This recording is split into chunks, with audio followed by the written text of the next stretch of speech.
सत्संग जी, प्यार से बोलो दानंकार जी।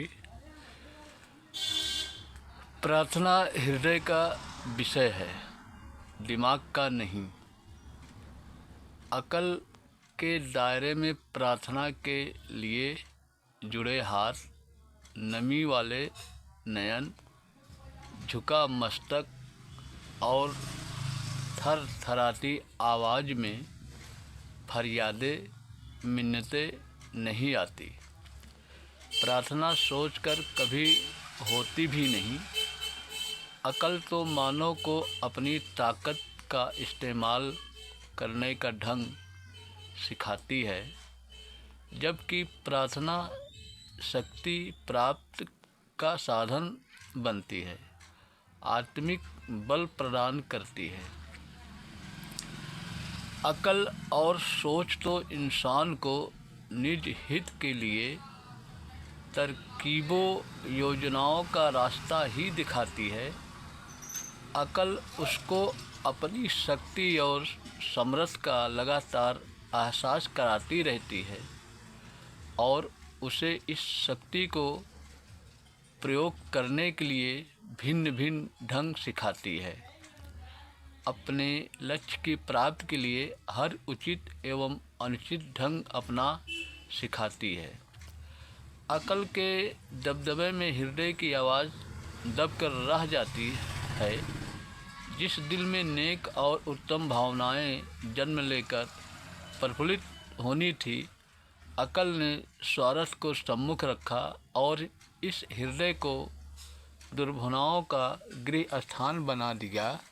हृदय जो भगवान का मंदिर बनना था, वह शैतान का घर बन गया। सक्रियता, गुटबंदी, जात पात, बड़ा छोटा, गरीब अमीर, देहाती शहरी, अनेक दीवारों में हृदय को कई भागों में बांट दिया। जब मानव का दम इन शक्तियों के कारण घुटने लगा, तो उसको अपने चारों ओर अंधेरा ही अंधेरा दिखाई देने लगा। फिर उसके हृदय में चीख उठी, जो रब्बी पुरुषों ने सुनी और मानव को उसकी गलती का एहसास कराया। मानव को समझाया कि दिल और दिमाग प्रभु की देन है। दिमाग के साथ साथ हृदय की पुकार सुनने का भी स्वभाव बनना चाहिए। हृदय की पुकार ने प्रार्थना को जन्म दिया। कभी यह पुकार अपने भीतर के संघर्ष में से बच निकलने के लिए, कभी बाहर की शक्तियों से मुकाबला करने के लिए और कभी प्राकृतिक आपत्तियों से बच निकलने के लिए उठी। अर्थात जब मानव ने अपने आप को बेबस पाया, तब ही उसको प्रभु का सहारा लेने के लिए प्रार्थना का दामन पकड़ना पड़ा। बुद्धि या अकल कोई व्यर्थ की शक्तियाँ नहीं। अकल और समझ प्रभु के दिए हुए अत्यंत बड़े अनमोल तोहफे हैं। ये तब तक अनमोल हैं जब तक मानव को सही रास्ते पर ले जाने वाले बने रहते हैं। मानव की अक्लमंदी इसी में है कि वह एहसास करे कि मैं कुछ नहीं हूँ, बहुत ही तुच्छ और अनजान हूँ। मुझे जो समझ मिली है, यह दातार की देन है, जो सब अक्लों का स्वामी है। अकल अभिमान करने के लिए नहीं मिली, बल्कि हर सफलता के पीछे प्रभु के दिव्य हाथों को देखने के लिए मिली है। प्रभु ने अकल तो दी थी कि वह मानव को अपनी तुच्छ हस्ती की पहचान कराने में सहायक सिद्ध हो, पर अफसोस अकल ने समझने की जगह समझाने का कार्य संभाल लिया। निरंकारी जगत के प्रसिद्ध संत कवि अलमस्त जी कहते हैं, समझ मिली सी समझड़ दे लई, लग पाई समझावन। यह समझ अपना कर्तव्य भूल गई। इसने मानव को प्रभु के आगे सर्व समर्पण का ढंग सिखाना था, भिन्न भिन्न ढंगों से सद्गुरु एवं गुरुसिखों की सेवा करके खुश करने का तरीका बताना था, परंतु इसने मानव को अभिमानी बनने का रास्ता दिखाया, उसके भीतर कर्ता भाव पैदा कर दिया। इस तरह अकल अपने मार्ग से भटक गई। यह अनमोल होती हुई भी कौड़ी के मूल की रह गई। इस अकल और बुद्धि को होशियारी, चालाकी और चतुराई के द्वारा दूसरों को नुकसान देने वाली योजनाओं और ढंगों से बचाने के लिए प्रार्थना की आवश्यकता पड़ी। प्रार्थना यह स्वीकार करती है कि मेरी यह अकल, असियानप और योजनाएं, जिन्होंने मुझे अभिमानी, स्वार्थी, लोभी, लालची और कामी बना दिया है, ये महज एक धोखा है, छलवा है। इसलिए हे प्रभु, जो समझ तूने बख्शी है, रहम कर, यह तुझे समझने के लिए मैं इस्तेमाल कर सकूं। मेरी अक्लमंदी इसी में है कि मैं निस्वार्थ होकर दूसरों के हितों की भी रक्षा कर सकूं और उन्हें सुख भी दे सकूं। अकल का सही उपयोग तो इसमें है कि बुद्धि इस अपरंपार शक्ति से जुड़ी रहे।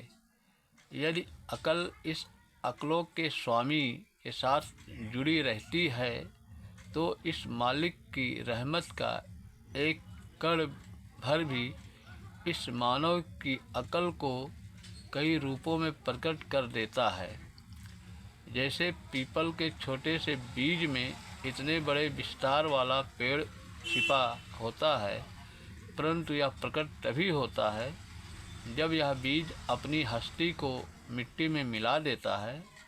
धरती की कोख में समा जाने के पश्चात यह बीज धरती से शक्ति प्राप्त करता है, जो इसको पेड़ रूप में रूप, रंग, आकार और गुण प्रदान करती है। धरती में समावेश होने से जो शक्तियाँ धरती पर प्रभाव डालती हैं, वह भी सहज भाव में बीज को मिल जाती है। जैसे सूर्य की तपस और रोशनी, हवा की प्राण शक्ति, पानी की तरलता एवं शीतलता और बहने की शक्ति आदि आदि, ये सब शक्तियाँ मिलकर बीज को एक बड़े पेड़ के रूप में विकसित करती हैं, जो आगे जाकर अनेक बीजों को पैदा करने योग्य बन जाता है और अनेक रूपों में गुणकारी भी साबित होता है। जरा सोचिए, यदि यह छोटा सा बीज अपनी अकल के दायरे में बंद हो जाता तो इसकी अकल कभी भी इसे मिट्टी में अपनी हस्ती को मिटाने की आज्ञा न देती, इसको अपनी हस्ती खोने का रास्ता न चुनने देती। अकल क्या जाने कि स्वयं को मिटाने में ही बीज का विस्तार छिपा हुआ है। इसी प्रकार अपनी अकल, सयानप को निरंकार सद्गुरु के चरणों में विलीन करने में ही मानव का जीवन मकसद छिपा हुआ है। सतगुरु से मत लेकर ही मानव ऐसी मनोस्थिति को प्राप्त हो जाता है जो इसको दानव से मानव और मानव से देवता और देवता से परमेश्वर बना देती है। बुद्धि और सयानापन को प्रभु चरणों में विलीन करने का भाव भी हृदय में ही पैदा होता है। इसलिए कहा गया है कि प्रार्थना केवल हृदय का विषय है। प्रार्थना के लिए कोई तरकीब या योजना नहीं चाहिए, केवल शुद्ध, शुभ और पावन भाव ही चाहिए, जो इस निर्मल और पावन निरंकार सद्गुरु से जोड़ते हैं। जैसे पानी में पानी समाता है, वैसे ही निर्मल भावनाएं इस पावन और निर्मल निरंकार में समाकर शक्ति प्राप्त करती है। हृदय की शुद्ध भावनाओं में भी जो अक्सर प्रार्थना रूप में प्रकट होती है, बहुत शक्ति होती है। ये भावनाएं किसी भाषा, साधन अथवा उपकरण की मोहताज नहीं होती। एक हृदय में पैदा हुई भावना सीधी सच्चे दरबार तक पहुंच जाती है